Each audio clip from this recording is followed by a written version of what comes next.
Nagsimula ng excitement para sa inaabangang ikalawang season ng Incognito matapos mamataan ang ilan sa mga pangunahing bida nito sa Dumaguete para sa kanilang unang araw ng taping. Agad na umani ng attention online ng mga larawang kumakalat na nagpapakitang nasa lugar na ang cast para sa pagsisimula ng kanilang bagong proyekto. Kabilang sa mga spotted sa Dumaguete sina Daniel Padilla, Kayla Estrada, Maris Racal at Anthony Jennings.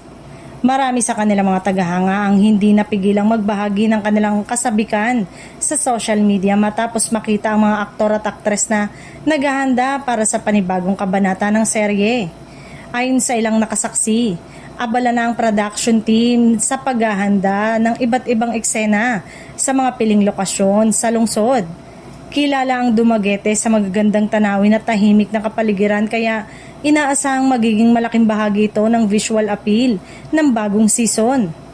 Matatanda ang naging matagumpay ang unang season ng Incognito dahil sa kakaibang kwento, matitinding eksena at mahusay na pagganap ng mga artista. Dahil dito, mas mataas ngayon ang inaasahan ng publiko para sa pagpapatuloy ng serye. Bukod sa aksyon at drama, inaabangan din ng mga manonood ang mga bagong karakter at mas malalim na istoryang ihahatid ng ikalawang season. Marami rin ang umaasang mas mabibigyan ng pagkakataon ng bawat karakter na maipakita ang kanilang mga personal na laban at misyon.